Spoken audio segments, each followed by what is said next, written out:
Baker Tilly en Imagen Empresarial.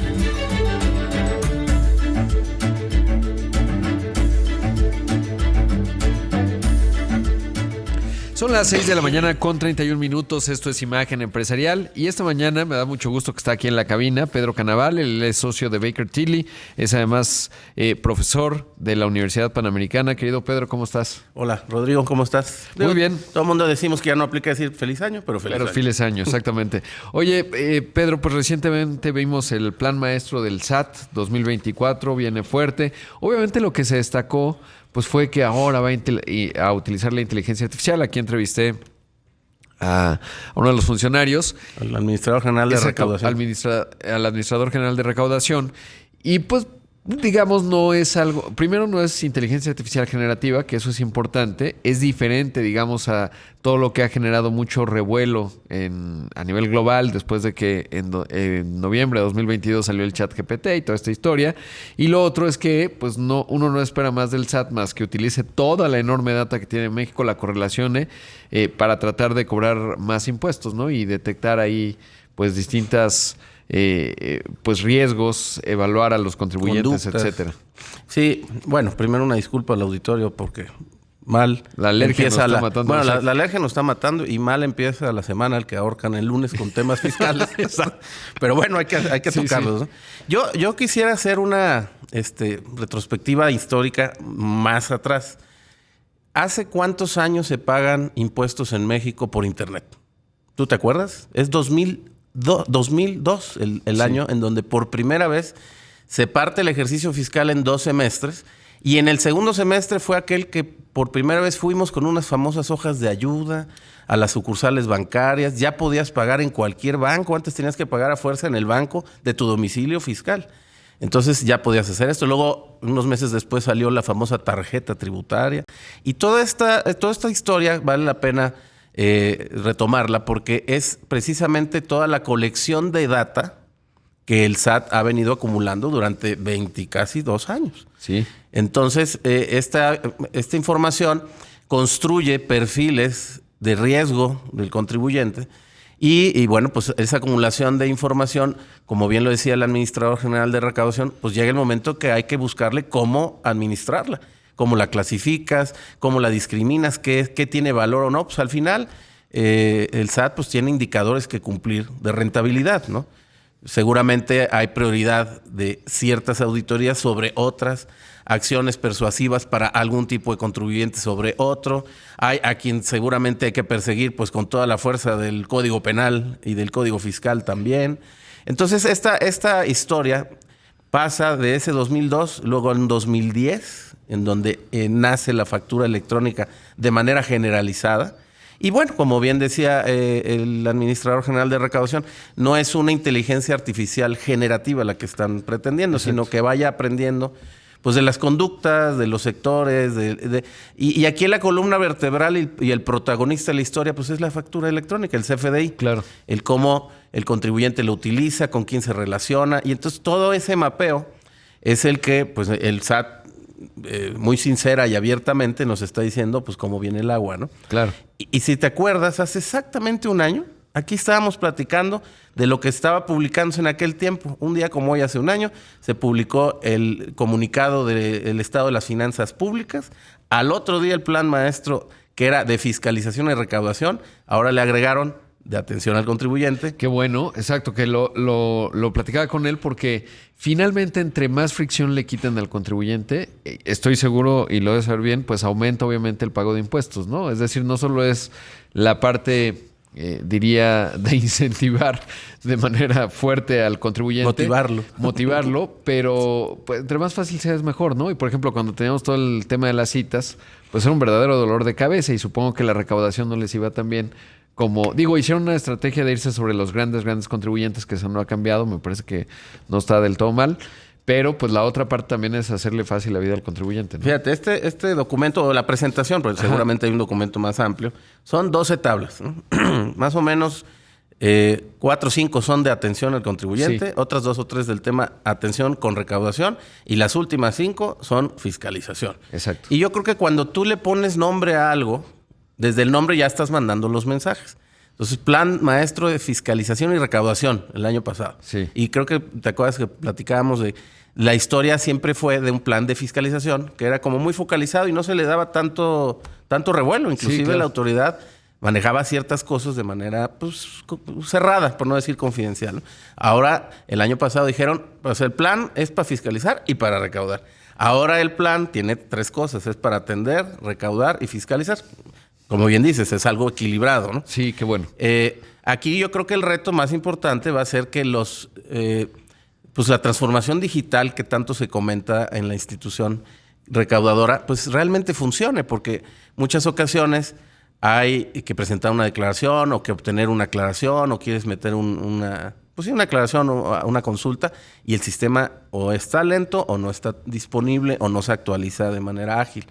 El no tercerizar es algo que la autoridad ha estado comentando, que se hace pues, prácticamente todo in-house. No digo que esté mal o bien, simplemente que muy probablemente a veces comprometa la modernización de las mejores versiones de un software, hardware o qué sé yo, ¿no? Entonces, ese creo que puede ser el reto. Y la contraparte es el contribuyente. ¿Qué tiene que hacer el contribuyente? Pues estar en esa línea. Claro. Entonces, transformarse digitalmente, o sea, ser preventivo. Y por otro lado, utilizar la tecnología para que esa prevención se vuelva algo automatizado y no andes con un libro a mano y un Excel ahí arcaico, ¿no? Haciendo tus controles. Pedro, ¿cómo suele ser en un año electoral? ¿Cómo se comporta, digamos, el SAT? A diferencia, pero eso es mi intuición, tú sabes evidentemente mucho más, es de las burocracias más sólidas, es decir, que sí hay una parte que siempre va a variar con el sexenio, se nombra al jefe del SAT, el jefe del SAT a su vez nombra las posiciones de liderazgo, pero hay una parte que trabaja consistentemente y desde hace décadas. Sí, bueno, pues es todo el personal altamente calificado, especializado, son los auditores. Y eso no lo digo nada más en el SAT, en el tema aduanero. El plan habla también de pedimentos. El general de recaudación hablaba de 10,000 millones de facturas en 2023, 86 millones de RFCs. Hablaba de también varios millones de pedimentos. Aquí lo tengo. 6 millones de pedimentos al mes de importación y exportación. Entonces, todo esto que es la masa de operaciones aduaneras y fiscales, pues es lo que va a marcar cómo van a generar las acciones concretas y hacia dónde van. Y no lo esconden, ¿no? Aquí en las tablas está la lista que creo que vale la pena darle así rápidamente cuáles son los no solo las conductas, fíjate, hablan de cómo se planea, ¿no? Actividades vulnerables, aplicaciones improcedentes, saldos a favor de IVA, impuesto al comercio exterior, impuestos internos, mercados de combustibles, operaciones simuladas, simulación de pensiones, tercerización de pago de nóminas. Y luego te hablan de cuáles son los sectores. Y ahí, bueno, pues hay algunos que ya son como tradicionales aquí y por eso luego dicen que siempre son los mismos, pero vale la pena decir, pues bebidas alcohólicas. Hablabas hace un ratito con el presidente de la ANTAD, vale mucho la pena ese empuje que la ANTAD está dando para que se fiscalice también a las plataformas de compra digital, ¿no? Exacto. Que pues, se va libre de pago de impuestos y esto genera pues una competencia desleal para el comercio formalmente establecido. Entonces, plataformas tecnológicas, paquetería y mensajería, obviamente el sector metalúrgico. Y hay algunos otros que llaman la atención como servicios inmobiliarios, servicios privados de educación, o sea, escuela, y servicios privados de salud, o sea, hospitales. Los ya tradicionales, farmacéutico, hidrocarburos, automotriz, electrónicos y construcción, bueno, pues claro, yo creo que esos ya...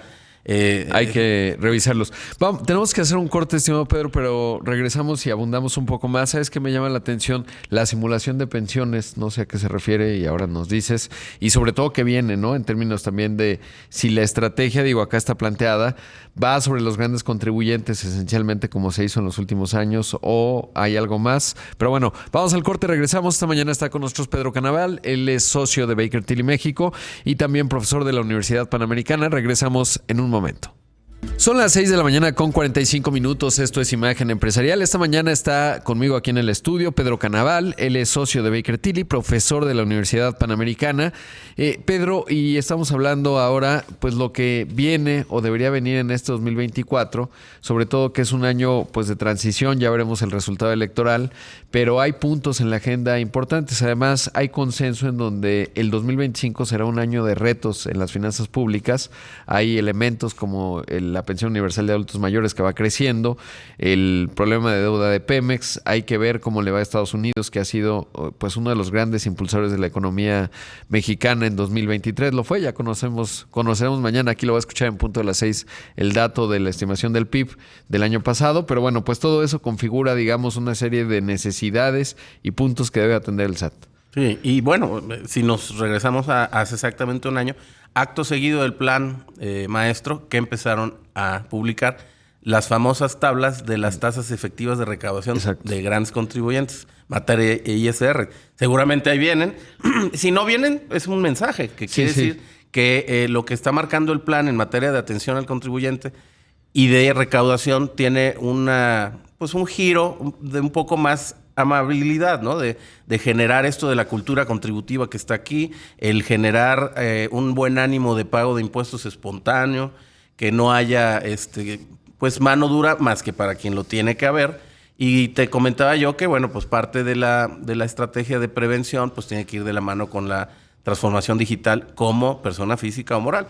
Y ahí pues, el comercial tiene que venir. En Baker Tilly tenemos toda una estrategia, las diferentes prácticas que tenemos para atender a nuestros clientes. Y nuestra oficina virtual, que es bakertilly.mx, más todos nuestros canales, especialmente las redes sociales, están siendo pues también transformados para que ahora no sea una página informativa, sino pueda ser una oficina verdaderamente bidireccional, donde puedas tener transacciones con Baker Tilly para poder obtener información, algunas consultas que sean gratuitas de manera general. Ya las consultas específicas probablemente requieran de obtener información personal, por lo tanto la firma de algunas cosas para el blindaje jurídico, pero tenemos que caminar hacia allá los contribuyentes y quienes asesoramos y transformamos esa conducta del contribuyente, ¿no? Y bueno, pues obviamente ir caminando, esto que decías, el año es particular, es un año electoral, habrá un periodo legislativo interesante, ¿no? En donde el presidente actual va a tener Congreso, no sabemos cuál, y con qué capacidades de decidir. Y bueno, la próxima presidenta o presidente, pues tendrá esa herencia que se genere en estos primeros meses de la siguiente legislatura. Personalmente, considero que el usar las herramientas tecnológicas, claro que es una buena apuesta. El hacer uso de la buena relación con el contribuyente para generar la cultura contributiva, súper buena apuesta, pero llega el momento en que hay que rediseñar también el bagaje jurídico.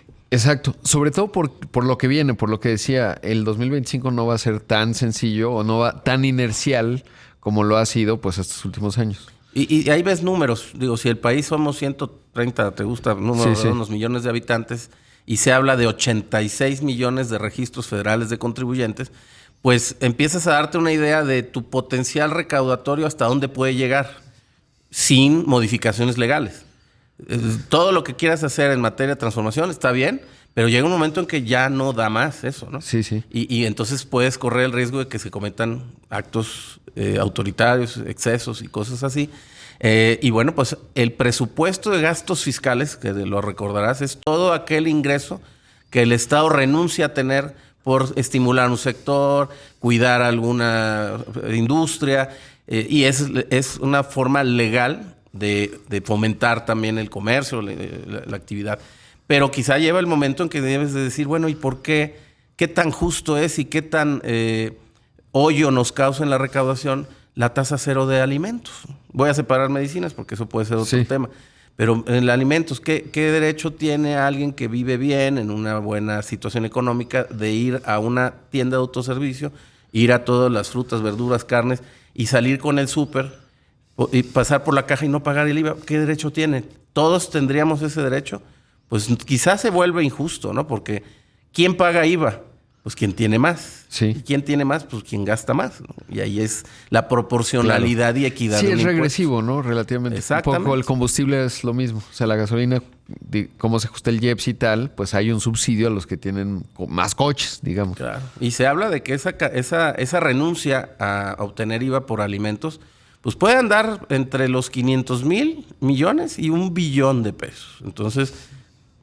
¿Y habría forma, digamos, de reencauzar esos recursos para cubrir, programa digamos, social, la necesidad, claro. ¿no? Digamos, porque hay zonas en donde evidentemente sí le pegarías de manera significativa. Claro. Y ya sin analizar que esa tienda de autoservicio, pues, puede solicitar el IVA en devolución. Claro. Y entonces ese IVA se le devolvió a las tiendas. Y entonces el combate a la pobreza, ¿dónde quedó? ¿No? Pero Sin bueno, duda. es un debate, es uno de los temas que se puede debatir y que acompañaría estos buenas intenciones que hay para recaudar, fiscalizar y sobre todo atender al contribuyente de manera efectiva. Oye, una duda puntual. ¿Qué es simulación de pensión? Es que en la ley del impuesto sobre la renta hay varios mecanismos para poderte hacer aportaciones a seguros, aportaciones a fideicomisos, y digo entre comillas fideicomisos, que son deducibles, ¿no? Pero está topado, ¿no? Está topado, pero pues hay creatividad en el asunto, ¿no? Ya. Entonces de repente hay un 185, si no mal recuerdo, de la ley, un 151, que pues paralelamente se crean corporaciones o entidades jurídicas donde entran personajes y esas aportaciones se hacen deducibles para esa entidad en vez de meterse como ingresos de las personas. Una ingeniería fiscal, Es una digamos. ingeniería como aquella del outsourcing, que ya se está combatiendo, se combate bien. Así, pero ahora en simulación de pensiones, sin dejar de decir que hay esquemas muy nobles con los cuales sí se debe de transitar y que hay que aprovechar el beneficio fiscal que se tiene Claro. para No, porque construir la pensión. Tenemos un reto formidable. De hecho, en parte el presidente ha planteado, ¿no?, la tasa de sustitución o, digamos, pues como sigue siendo relativamente baja. La reforma de finales de 2020 lo resuelve un poco.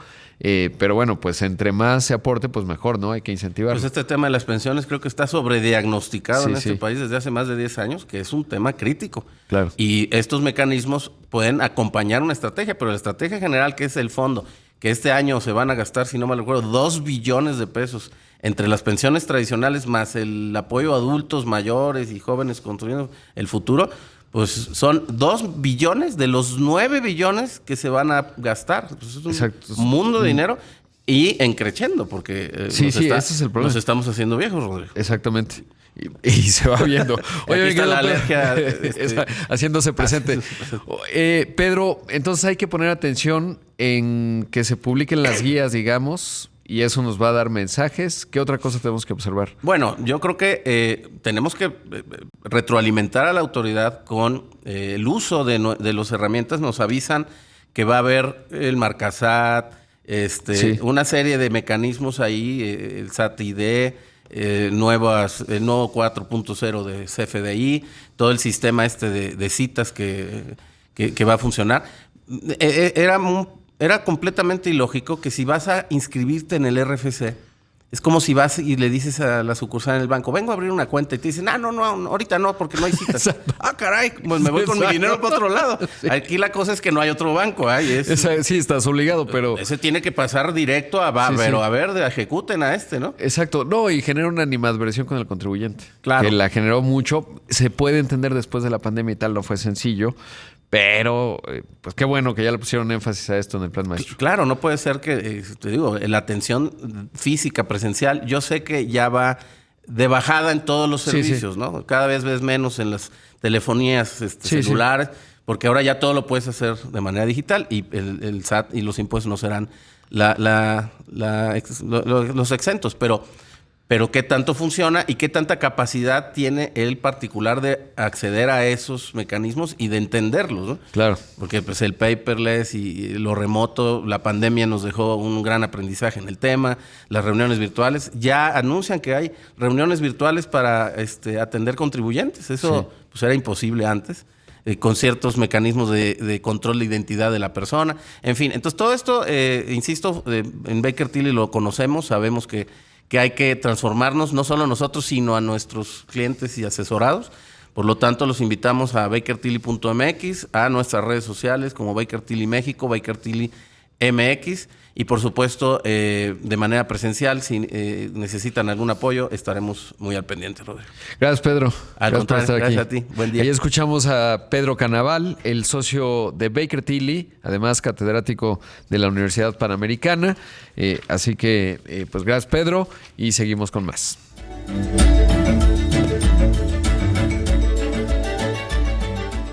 Mundo de Negocios Baker Tilly presentó Rodrigo Pacheco